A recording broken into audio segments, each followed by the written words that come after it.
I'm Sue Davey, Chief Executive at Meningitis Now. The charity was formed nearly 30 years ago following an outbreak of meningitis in Gloucestershire. Over the 30 years, we've achieved so much fighting against meningitis. We've been involved in the development and research and introduction of a number of vaccines to prevent meningitis, but there still aren't vaccines for all types. We provided support to thousands of people, and we've saved many lives because of the awareness raising we've done. But we have to look to the future now, and it's very much about making sure people know we're here for them. Whether that might be GPs wanting to refer people for the professional support that we offer, whether it's individuals who need to come to us for help. There's so many different ways that we help. We also need to make sure that we carry on investing in research to find new vaccines, find new ways to make sure we get out to people to make them aware of the disease, and of course make sure that their needs are met as we provide support along their journey.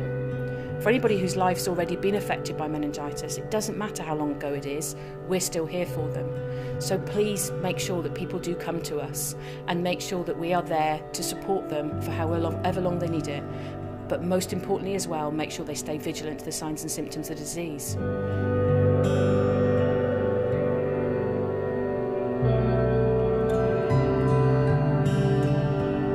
Meningitis is inflammation of the meninges. These are the membranes that surround and protect our brain and spinal cord. Many organisms can cause meningitis, but the most common are viruses and bacterial. Viral meningitis is not usually life-threatening. However, recovery can be slow for many people.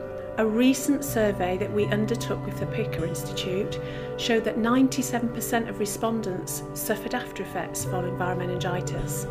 And 10% of these people were still suffering after effects between 6 and 12 months later. These included exhaustion, reoccurring headaches, short-term memory loss and concentration problems, dizziness, and anxiety and depression. And one of the issues that many people have having faced viral meningitis is that people don't realise just how long recovery can sometimes take for them. With bacterial meningitis, time is of the essence. Bacterial meningitis still kills, and sometimes can do so very quickly, within hours of the first symptoms appearing. Sadly, about 10% of those that suffer bacterial meningitis will die. Around 1 in 3 will be left with long-term after effects, and these can include major disabilities such as hearing loss, sight loss, epilepsy, and in the case of septicemia, limb loss. Although we now have vaccines which help to protect against many types of meningitis, there is still no vaccine which protects against all types. It is therefore important that everybody still remains vigilant for the signs and symptoms and knows what to do if they suspect meningitis.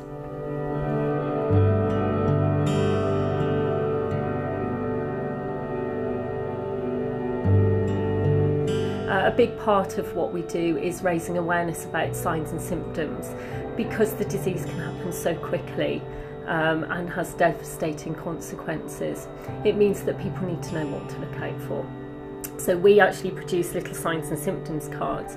That means people can check, and if they're in any doubt that it could be meningitis or septicemia, they're more likely to take action. And what we tell people to do is, if they're concerned, dial 111 so they can get more information if they're worried. We have a helpline for any questions or concerns. But if they're identifying the kind of signs and symptoms and they think it could be meningitis or septicemia, we really need them to get to their GP, or if that's not possible quickly, or they can't be seen quickly and they think it's an emergency, then we do say dial 999 or go to A&E. We need to make sure that people get checked early and quickly, because what we know is early treatment means better outcomes generally. What we also need is that people feel confident in talking about the fact that it might be meningitis or septicemia. And it is really difficult in the early stages, because lots of the symptoms, things like in babies not feeding well or being extra sleepy or crying a lot, that could be anything. But parents tend to know their children best, so we say trust your instincts, and if you're worried, get help. If they're seen in those early stages, it could be anything, and an early GP visit might mean that they are sent away, but actually it's having the confidence that if things change and if things get worse, they go back. And we think that's an important message for those in in the medical field to reinforce. So if things change or you're worried, don't be afraid to come back, because sometimes people they're reassured, they go home, things get worse, things change, and then they're too worried to go back or to get medical help again. So that's a big message we try and get across. Even if you've had medical help once and you're worried, don't be afraid to seek it again.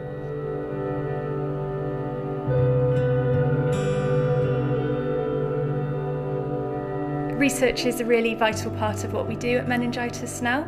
We've invested over 12 million into preventing all forms of meningitis and related disease through vaccines and other preventative methods. Our Search for a Vaccine campaign has supported the introduction of 4 vaccines. Unfortunately, there's still a lot to do, as there are a number of strains and types of meningitis which are not covered by vaccines. And until there are, we will continue to invest in world-class research to make sure that meningitis becomes a thing of the past. In the meantime, we need to make sure that people remain vigilant, and awareness is a key part of what we do. We distribute close to 2 million symptoms cards every year, and we have a downloadable app for smartphones so that people can carry the signs and symptoms with them wherever they go. We also do awareness talks around the country, run both by our volunteers and our community support officers. So we're hopefully keeping people aware of meningitis and how important it is to be aware of the disease. When meningitis does strike, we're there to help people rebuild their lives and rebuild their futures. We run a number of support services to help people rebuild their lives.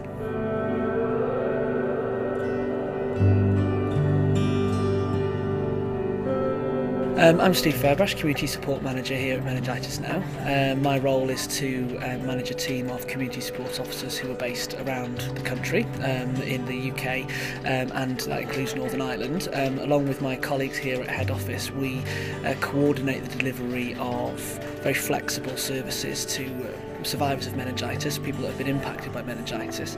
15% of those that will survive meningitis will have life-changing after effects, and the role of our team is to visit those people at home, provide support calls and really assess what their needs are and how we can help to rebuild their future following meningitis. A big part of that is engaging very closely with GPs. GPs are really important in how we deliver our support services, particularly in terms of signposting survivors of meningitis to other relevant support agencies and clinicians. Many of our support services will enable people to move forward from meningitis in a variety of ways. That might be through our counselling service, which can help people address some of the issues that have been raised emotionally from having had meningitis or having had a loved one that's had meningitis. Also, we have a financial support grant service which can help alleviate some of the financial impact of having had meningitis. Generally speaking, our support officers are available flexible times really throughout the week and the weekend. Our helpline is always open as well to provide support. One of the really key important factors in our work is making sure that our support officers are engaging with health professionals, particularly GPs, to make sure that our services are delivered in a joined up, collaborative way with clinicians throughout the UK.